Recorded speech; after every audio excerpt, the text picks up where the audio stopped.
Welcome to While We Were Distracted, the podcast where we explore topics that often get overshadowed in the rush of daily life. Today, we're focusing on a major settlement involving the U.S. government, the largest used car retailer in the nation, and the people who serve in our military. It's a massive story. It really is. It's a narrative that touches on consumer rights, federal legal protections, and really the powerful fine print that governs our daily financial lives.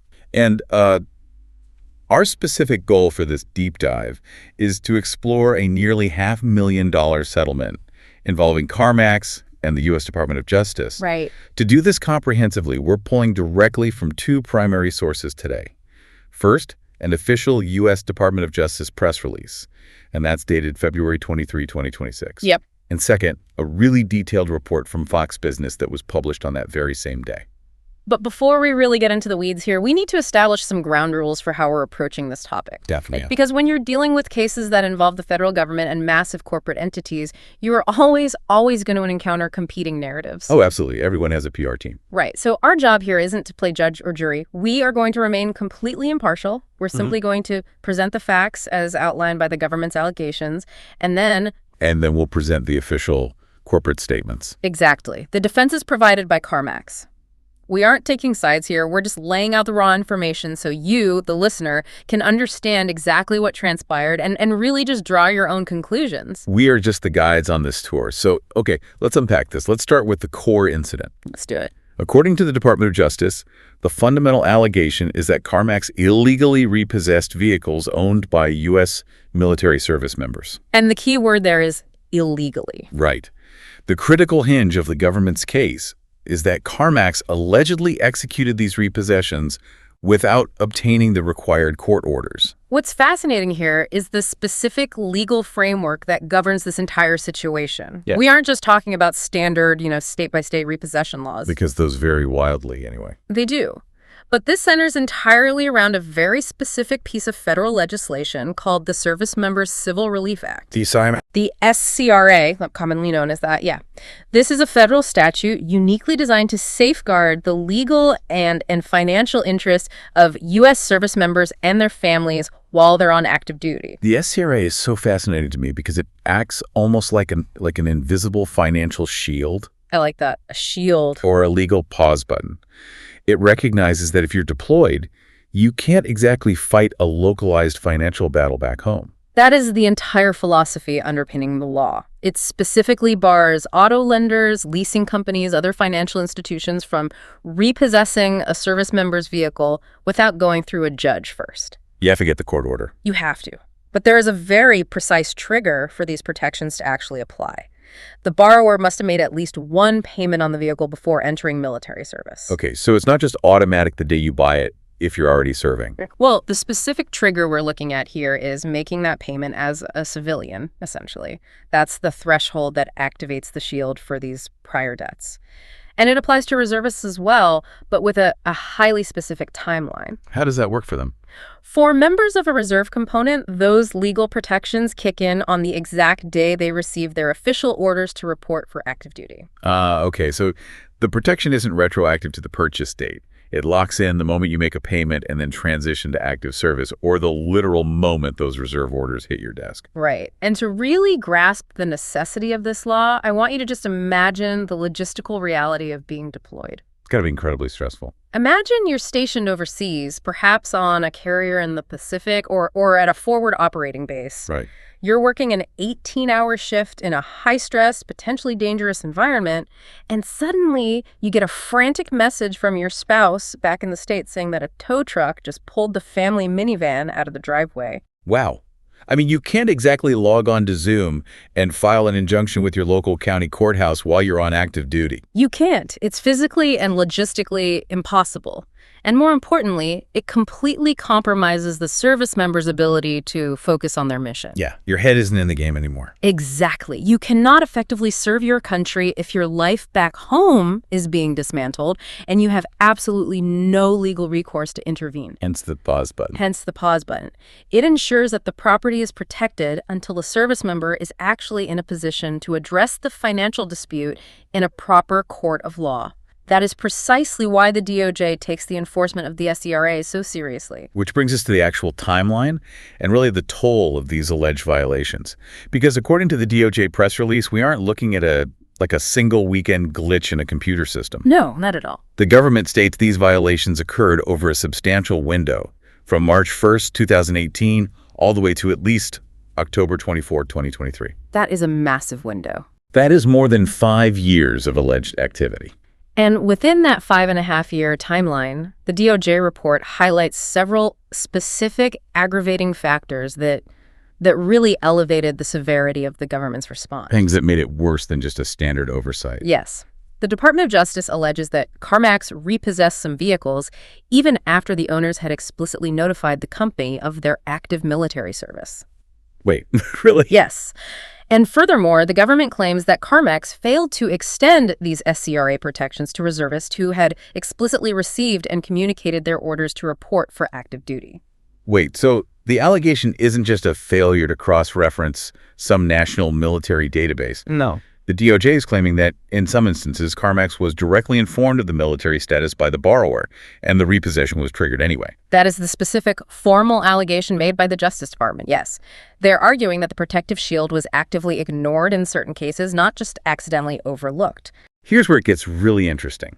Let's break down the financials of this resolution. Because the math the DOJ applied here tells a very compelling story about how they value these violations. The numbers are staggering. They are. We're looking at a total settlement of nearly $500,000. Specifically, CarMax is required to pay at least $420,000 in damages that will go directly to the affected service members. Direct restitution. Right. And on top of that, they're paying a $79,380 civil penalty directly to the United States government. And the breakdown of that $420,000 is where the actual mechanics of the restitution become really clear. The DOJ identified at least 28 service members who were directly affected by these actions during that 2018 to 2023 window. Okay, 28 people. For those 28 individuals, the settlement mandates a baseline minimum payment of $15,000 each. Okay, $15,000 is a significant baseline. But the settlement also mentions lost equity plus interest, right? It does. How exactly are they calculating lost equity on a depreciating asset like a used car, especially given how wild the auto market was during that specific 5-year window? That's a crucial point to consider. Think about the used car market between 2018 and 2023. We saw pandemic-era supply chain shortages. Oh, the semiconductor droughts. Exactly. And skyrocketing used vehicle prices.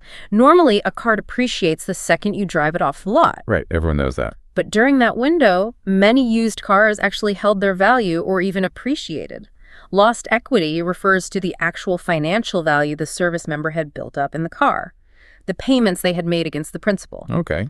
If a car gets repossessed and sold at auction, the borrower loses all of that accumulated equity. So just to play this out, if a service member bought a truck in 2019, paid down $10,000 of the loan by 2021, and then had it repossessed while deployed, they lost that 10 grand. they lost the 10 grand. Plus, the truck might have actually been worth more on the open market at that time than when they bought it. Precisely. So the DOJ's formula isn't just a slap on the wrist here. They are ensuring these service members get the $15,000 minimum penalty, plus the actual cash equity they had already invested into the vehicle, plus the interest that money would have accrued over time. It's very thorough. The structural goal of this settlement is to make the service members entirely financially whole again, while also imposing a punitive baseline to deter future violations. Now, the DOJ is clearly drawing a hard line here. But a $500,000 penalty doesn't just happen in a vacuum. How did CarMax actually respond to this when the ink dried? That's the other side of the coin. Because, as we promised, we are committed to impartial reporting, and we really need to look at the dueling narratives presented in our sources. To understand the government's perspective first, we can look directly at the statement from Assistant Attorney General Harmeet K. Dillon of the Justice Department's Civil Rights Division. What'd you say? She stated, quote, "Federal law prohibits businesses from repossessing service members' vehicles without a court order. The Department of Justice is proud to defend the rights of those who serve in our military and will continue to vigorously enforce the laws that protect them," end quote. A very firm, unambiguous stance. Very. They see this as a clear-cut enforcement of a vital federal law. End of story. But let's pivot and look at the corporate defense detailed in the Fox Business Report.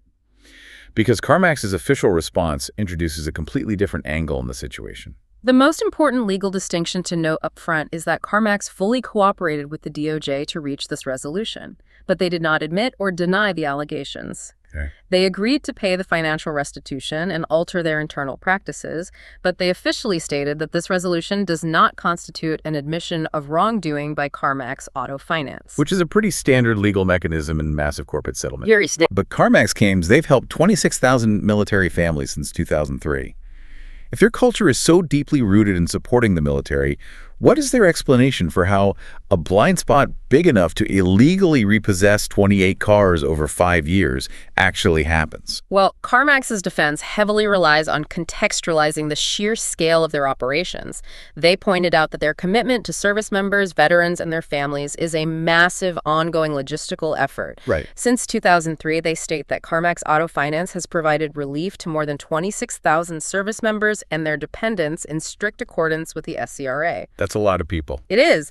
This relief has come in the form of substantial finance charge reductions and proactive protection from vehicle repossession. So their narrative is essentially one of volume. They're contrasting the 28 specific cases identified by the DOJ over a 5-year period against the 26,000 instances where their systems successfully identified military personnel and correctly applied the SCRA protections. That is the core of their public defense. They are framing the 28 incidents not as a systemic disregard for the law, but as statistical outliers in an otherwise robust compliance system. I see.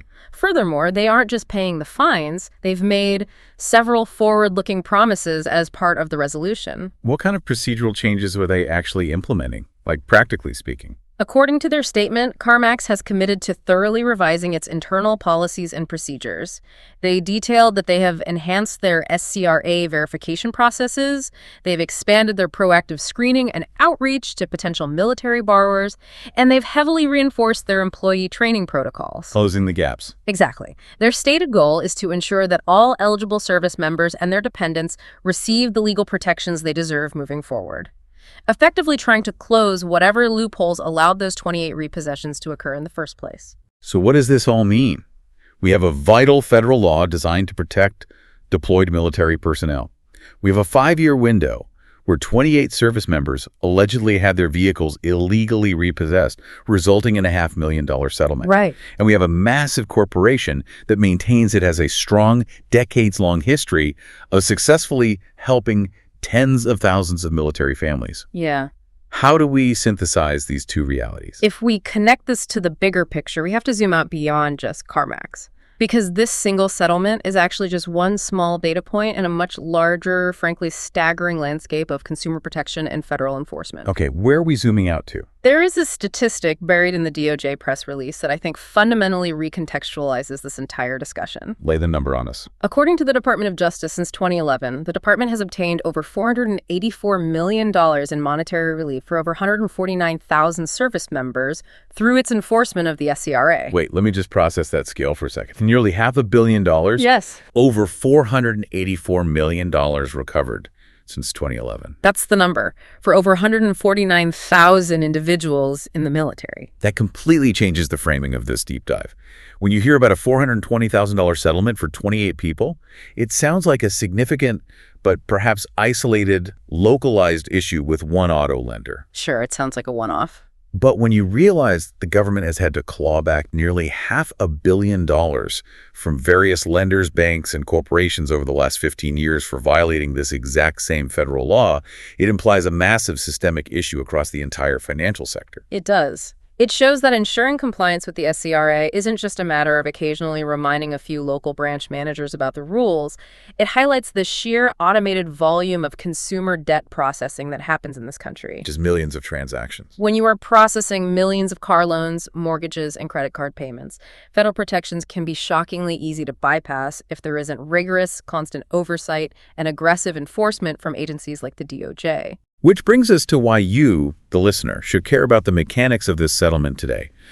You might be sitting there thinking, well, this is an interesting legal breakdown, but I'm not in the military, and I'm not a reservist, so the SCRA doesn't really apply to my life. But that misses the broader lesson hidden in these sources. It really does. This is a powerful, real-world lesson in the realities of consumer rights. It serves as a stark reminder of the latent power found in the fine print of auto financing, or, frankly, any lending agreement you sign. If a massive entity like the largest used car retailer in the country, a company that actively claims a culture of military support and processes billions in loans, can allegedly slip up on strictly enforced federal regulations, any lender can. Absolutely any of them. This story proves that federal legal protections absolutely exist, but they are only effective if they are actively enforced. And even more importantly, they are only effective if you, the consumer, know about them and know how to trigger them. You have to be your own advocate. Whether it's the SCRA for the military or standard consumer protection laws regarding debt collection, interest rates, or repossession for the general public, you have to know what rights apply to your specific life situation. Knowing your rights is the fundamental first step in protecting your physical and financial assets. And speaking of knowing your rights, the sources we reviewed provided a very specific, actionable resource for anyone who might be directly affected by this type of situation, which is critical to share. Yes, let's make sure we highlight that. If you are a service member or a dependent of a service member, and you believe your financial or legal rights under the SCRA may have been violated, whether by an auto lender, a leasing company, a landlord, or anyone else, you are strongly encouraged to contact your nearest Armed Forces Legal Assistance Program office. And if you don't know where your newest office is located, the government has set up a specific location finder online. Oh, that's incredibly helpful. You can access it by going to legalassistance.law.af.mil. Again, that URL is legalassistance.law.af.mil. It is a dedicated, specialized resource designed to help service members navigate these exact types of complex legal and financial challenges while they are serving. That is an excellent resource to have on hand, even if it's just to pass along to a friend, a neighbor, or a family member who's currently serving. Definitely. Keep it bookmarked. All right, we have covered a tremendous amount of ground today. We started with the headline about a $500,000 corporate settlement and unpacked the mechanical triggers of the Service Members Civil Relief Act. We walked through the 5-year timeline of the allegations. Broke down the specific financial restitution formulas involving $15,000 minimums plus pandemic-era lost equity. And we impartially examined both the DOJ's strict enforcement stance and CarMax's defense of their broader corporate compliance record. It is a compelling story of a single federal law, a major national retailer, and the undeniable proof that the fine print in consumer finance truly does matter. This raises an important question, one that I want to leave you to mull over today. Let's hear it. We discussed that staggering statistic earlier. The fact that a single law designed to protect active duty military has required the Department of Justice to recover nearly $500 million for 149,000 people since 2011. What does that massive, relentless volume of violations tell us about the broader auto finance and lending industries? Are these cases of isolated manual oversights by individual employees making localized mistakes? Or does this point to a systemic, automated blind spot in how corporate America processes consumer debt at scale? That is a fantastic, slightly unsettling thought to chew on. When complex algorithms and automated financial systems are processing millions of payments a day and automatically triggering repossessions, how do we ensure the human element, the legal protections, the specific life circumstances of the borrower, or the fact that someone is literally deployed overseas doesn't just get lost in the code? It's the challenge of our era. It really is. That is definitely something to think about the next time you're reviewing a loan agreement and getting ready to sign on the dotted line. Thank you so much for joining us on this deep dive today. Don't forget to like and subscribe for the next episode on While We Were Distracted.